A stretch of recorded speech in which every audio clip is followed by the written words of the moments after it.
Hello everyone, welcome again to fine art study. Last video में हमने गुफाओं की कला के जो प्रीवियस ईयर के क्वेश्चंस थे वो किए थे। तो उसी के जो नेक्स्ट क्वेश्चंस हैं वो हम आज की वीडियो में सोल्व करेंगे। तो चलिए स्टार्ट करते हैं। फर्स्ट क्वेश्चन है कि वह साम्राज्य जिसने एलोरा गुफा कला को विकसित किया। तो एलोरा की जो गुफाएं हैं वो राष्ट्रकूट जो शासन काल है वहाँ उनके टाइम पर ये शुरू हुई थी। एलोरा की गुफाएं स्थित हैं। तो एलोरा की जो गुफाएं हैं वो अजंता गुफाओं के निकट ही स्थित हैं। एलोरा की गुफा संख्या कौन सी गुफा संख्या में रावण की खाई जो है वो नाम से प्रसिद्ध है। तो एलोरा की जो गुफा संख्या 14 है वो रावण की खाई के नाम से जानी जाती है। एलोरा के गुफा मंदिर का निर्माण करवाया था तो ये राष्ट्रकूटों ने। एलोरा स्थित कैलाशनाथ मंदिर का निर्माण कराया गया राष्ट्रकूटों के द्वारा। वह गुफा जो उस उल्लेखनीय थीम को दिखाती है जिसमें रावण द्वारा माउंट कैलाश हिलाने के थीम को दिखाया गया है। तो ये है गुफा संख्या 16। महाराष्ट्र राज्य में स्थित है एलोरा। एलोरा का प्रमुख मंदिर है कैलाशनाथ मंदिर। एलोरा प्रसिद्ध है मूर्तियों के लिए। एलोरा में गुफाएं और शैलकृत मंदिर हैं। हिंदू, बौद्ध और जैन तीनों ही धर्मों के जो मंदिर हैं वो यहाँ पर हमें दिखाई देते हैं। यानी कि जो गुफाएं हैं एलोरा में 34 गुफाएं हैं और जो ये गुफाएं हैं ये हिंदू, बौद्ध और जैन तीनों ही धर्मों से संबंधित हैं। देखिए इसमें एलोरा से, अजंता से संबंधित जितने भी बेसिक क्वेश्चन बन सकते हैं वो सभी आपके इस वीडियो में आपके कवर हो जाएंगे। एलोरा का वह मंदिर जो एलोरा की जान है। तो एलोरा का जो वर्ल्ड फेमस टेम्पल है वो है कैलाशनाथ का मंदिर या कैलाश का मंदिर। एलोरा में कुल गुफाएं हैं 34। एलोरा के प्रसिद्ध कैलाश मंदिर का निर्माण एक राष्ट्रकूट नरेश ने करवाया था। उस नरेश का नाम था तो ये थे कृष्णराज प्रथम। जैन लघु चित्रों की विशेषताएं जैसे गालों पर आंखों का उभरा होना और कोणीयता अपनाई गई है। तो ये है एलोरा भित्ति चित्रों से।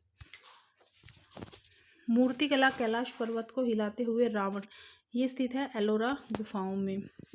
बेरुल नाम से जानी जाने वाली गुफा है एलोरा। एलोरा का जो पुराना नाम है वो था बेरुल। एलोरा के गुफा मंदिरों का निर्माण करवाया अगेन राष्ट्रकूट। जैन लघु चित्रों की विशेषता जैसे गालों पर आंखों का उभरा होना और कोणीयता अपनाई गई है। तो एलोरा भित्ति चित्र से। कैलाश पर्वत को हिलाने हो गया था ये।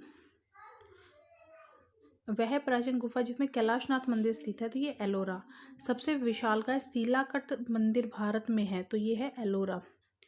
कैलाश मंदिर की एलोरा गुफा चित्रों की छवियां हैं भगवान विष्णु और देवी लक्ष्मी की। सबसे विशालकाय शिलाकट मंदिर भारत में है तो ये है एलोरा।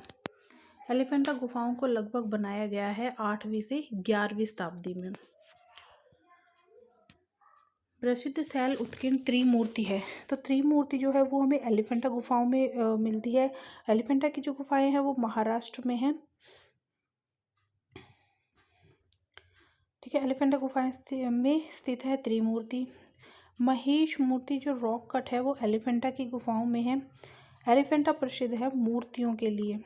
ब्रह्मा, विष्णु व महेश की त्रिमूर्ति वाला स्थापत्य अवस्थित है एलिफेंटा गुफाओं में। एलिफेंटा प्रसिद्ध है त्रिमूर्ति। क्वेश्चन वही है सेम, लेकिन ब्रह्मा, विष्णु व महेश की त्रिमूर्ति स्थापत्य अवस्थित है तो ये एलिफेंटा गुफाओं में।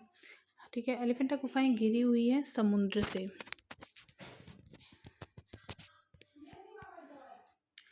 अजंता चित्रों में प्रसिद्ध चित्र है। तो अजंता में जो है वो बोधिसत्व पद्मपाणि जो कि अजंता की गुफा संख्या 1 में है वो प्रसिद्ध है। अजंता की गुफा संख्या 1 का निर्माण काल है 7वीं शताब्दी। महात्मा बुद्ध को भिक्षुक के रूप में अजंता की किस गुफा में दर्शाया है तो यह है 17वीं गुफा। रेखाओं द्वारा भाव प्रदर्शन विशेषता है अजंता शैली की। जातक शब्द का उपयोग हुआ है बुद्ध के पूर्व जन्म के लिए।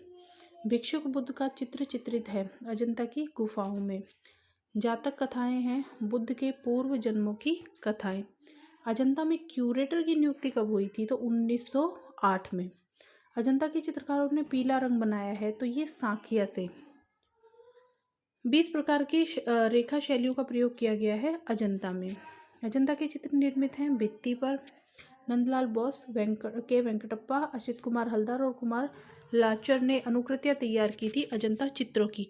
अच्छा, क्वेश्चन ऐसे भी आ सकता है कि कुछ पेयर दे दिए जाए कलाकारों के कि अजंता के चित्रों की जो अनुकृतियाँ हैं वो किन्होंने तैयार की थी, तो उनमें आपको ये नाम याद रखने हैं, ठीक है। इनके द्वारा अजंता के चित्रों की जो अनुकृतियाँ हैं वो तैयार की गई थी।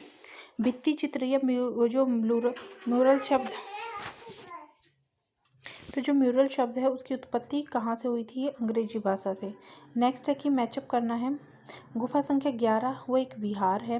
12 जो है वो प्राचीनतम गुफा है। गुफा संख्या 10 चैत्य है, चैत्य ग्रह है। और जो गुफा संख्या 4 है वो दीर्घतम विहार है। भित्ति चित्रकला, बुद्ध का प्रलोभन यानी टेम्पटेशन ऑफ बुद्धा, ये स्थित है। तो अजंता की जो गुफा संख्या 1 है वहाँ पर ये चित्र हमें देखने को मिलता है। नेक्स्ट है मैच करना है। बोधिसत्व पद्मपाणि गुफा संख्या 1 में, विदुर पंडित जातक गुफा संख्या 2 में, वेशांतर जातक गुफा संख्या 17 में और चैत्य हॉल है गुफा संख्या 19 में। अजंता की वह गुफा जिसमें शिवी जातक चित्रित है, तो ये है गुफा संख्या 1 में। गौतम बुद्ध के गुरु थे अलार कालम। शिवी जातक के अंतिम दृश्य में साधु के रूप में चित्रित है अग्नि तथा इंद्र। फ्रेस्को शैको पद्धति में बनाए गए चित्र हैं अजंता में। बुद्ध के जीवन की सभी घटनाओं के चित्रण में अत्यधिक प्रकृतिवाद लाने के लिए वैज्ञानिक परिप्रेक्ष्य में कार्य किया गया है, तो ये जो है ये अजंता के चित्रकारों द्वारा किया गया है। अजंता की चित्रकला में अंकन है बुद्ध और बोधिसत्वों का। बाघ की गुफा स्थित है एमपी में। बाघ गुफाओं में उपयोग की जाने वाली टेक्निक है ये है टेम्परा, ठीक है। और अजंता की अगर पूछा जाए तो फ्रेस्को सैको। बाघ गुफाएं हैं धार जनपद में। बाघ गुफा में रंग महल की जो है गुफा है वो है 4थे नंबर की। धार जिले में स्थित बाघ गुफा स्थित है ये एमपी राज्य में। बाघ में कुल गुफाओं की संख्या है 9। बाघ की पहली गुफा का क्षेत्रफल तो ये है 23 फीट और 14 फीट। बाघ गुफाओं को जाना जाता है तो इन्हें पंच पांडव के रूप में जाना जाता है। बाघ गुफा चित्रों पर प्रभाव है अजंता शैली का। बाघ गुफा के भित्ति चित्रों को बनाने में प्रयोग किया गया है ग्लू रंग चित्रण तकनीक का। बाघ गुफा के गुफा संख्या 4 के सामने चित्रित किया गया है गायिकाएं चित्र। बादामी गुफा मंदिर स्थित है कर्नाटक राज्य में। बादामी गुफा संख्या 4 की छवियां हैं, तो ये है आदिनाथ जैन तीर्थंकर। बादामी गुफा संख्या 1 की छवियां हैं नटराज के रूप में भगवान शिव। तो बादामी गुफा की जो गुफाएं हैं, एक तो उन्हें पंच पांडव के रूप में जाने जाता है और उनके जो महत्वपूर्ण चित्र हैं वो आपको याद रखने हैं, जैसे कि गणिकाएं हो गई, आदिनाथ हो गया, भगवान शिव की हो गई, ठीक है। चालुक्य के तहत विकसित किया गया है तो बादामी गुफाओं को। वह राजवंश जिसने बादामी गुफा का निर्माण करवाया था तो वो थी चालुक्य राजवंश। बाजीपुर पर्वत श्रेणी में स्थित है बादामी गुफाएं। बादामी की गुफाओं की खोज की थी स्ट्रेला क्रैम्ब्रिज ने। बादामी गुफा का रंगीन चित्र प्रस्तुत हुआ है सन 1938 में। शिव विवाह से संबंधित दृश्य का गुफा चित्र प्राप्त हुआ है बादामी गुफा से। बादामी की गुफाएं प्रतिनिधित्व करती हैं चालुक्य शैली का। चालुक्य वंश की राजधानी थी बादामी में। वह गुफा जो अजंता गुफा के सामने है तो ये थी सिगिरिया। सिगिरिया की गुफाएं हैं श्रीलंका में। जो सिगिरिया की गुफाएं हैं उसके चित्र किससे मिलते जुलते हैं, तो वो है अजंता से। सिगिरिया गुफा में स्त्रियों के चित्रों की संख्या है 21, तो यहाँ पर कुल 21 जो है स्त्रियों के चित्र हमें देखने को मिलते हैं। नेक्स्ट है मैच करना है। दोन हुआन गुफाएं ये चीन में है। सिगिरिया की गुफाएं श्रीलंका में, बांतेश्री कंबोडिया में और बोरोबुदुर ये है इंडोनेशिया में। सीतनवासल गुफाएं स्थित है तमिलनाडु में। सीतनवासल गुफाओं के छत पर छवियां दिखाई देती है कमल सरोवर की। जैन चित्रकला की आरंभिक मूर्तियां मिलती हैं सीतनवासल गुफा में। सीतनवासल गुफा है तमिलनाडु में। सीतनवासल की गुफाएं स्थित है कावेरी नदी के किनारे। सीतनवासल की गुफाएं संबंधित है जैन धर्म से। ये महत्वपूर्ण क्वेश्चन है। सीतनवासल बाग तथा मातन चेरी प्रसिद्ध हैं, तो ये भित्ति चित्रों के लिए फेमस हैं। एलोरा स्थित कैलाश मंदिर का निर्माण करवाया राष्ट्रकूटों के द्वारा। रावण का कैलाशोत्तोलन नामक मूर्ति शिल्प है एलोरा गुफा में, यानी कि रावण का कैलाश पर्वत को उठाना। एलोरा की गुफाएं संबंधित है राष्ट्रकूट काल से। और एलोरा गुफाएं महाराष्ट्र में। महिषासुर मर्दिनी, ये जो मूर्ति कला है ये भी एलोरा गुफा में देखने को मिलती है। ठीक है, तो ये हमारा जो मूर्ति कला है, गुफाओं की कला, उनसे संबंधित जितने भी क्वेश्चंस थे वो यहाँ पर कंप्लीट होते हैं।